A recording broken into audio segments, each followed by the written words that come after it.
আমি এত বড় সমাবেশে জীবনে কোনোদিনও বক্তব্য রাখি নাই, সুযোগও হয়নি। আজকে আমাদের দুলু বলি, আমার ছোট ভাই, আমি স্যারই বলতে পারবো না, যোগ্য পিতার যোগ্য সন্তান। দুলুর বাবা আমার শিক্ষক, আমাকে খুব ভালোবাসত।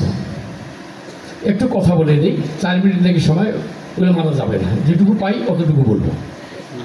আমি আগামী ইলেকশনে, শুধু আগামী ইলেকশনে না, আগামী যতদিন আপনি বেঁচে আছেন আপনার আদর্শে আমরা দীক্ষিত, এবং আপনি যে ডাক দেবেন, যখন ডাক দেবেন, আমাদের এই সংখ্যালঘু কমিউনিটি, বিশেষ করে হিন্দু সংখ্যালঘু, আমরা আমাদের পতাকা তলে, জাতীয়তাবাদের পতাকা তলে আমরা সব ধর্ম, গোষ্ঠী, বর্ণ এক কাতারে আনতে চাই। সেই রাজনীতি আমরা করি। এ কারণেই এই বাংলাদেশের যদি নিরাপত্তার কথা বলেন, সার্বভৌমত্বের কথা বলেন, আপনারা আপনাদেরকে সবসময় সংখ্যালঘু বলেই যাচ্ছেন, কিন্তু আমাদের নেত্রী বেগম খালেদা জিয়া বলছেন না, আপনারা সংখ্যালঘু না। এই দেশের প্রত্যেকটি মানুষ মত প্রকাশের স্বাধীনতা পাবে।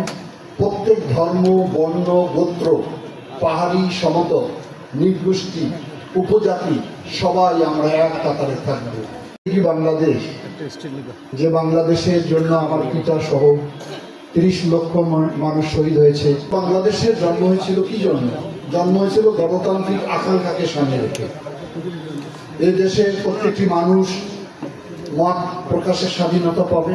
প্রত্যেক ধর্ম, বর্ণ, গোত্র, পাহাড়ি, সমতল, নির্গোষ্ঠী, উপজাতি সবাই আমরা এক কাতারে থাকবো। এটার নামই হলো বাংলাদেশ। যেমন একটা ফুলের তোড়া এখানে আছে, এখানে দেখেন বিভিন্ন ফুল এখানে সাজিয়ে রাখা হয়েছে, যার কারণে এটা ফুলের তোড়া হয়েছে। এখানে গোলাপ আছে, রজনীগন্ধা আছে, নানান ফুল দিয়ে তোড়া বানানো হয়। আমি মনে করি বিএনপি হলো সেই ফুলের তোড়া।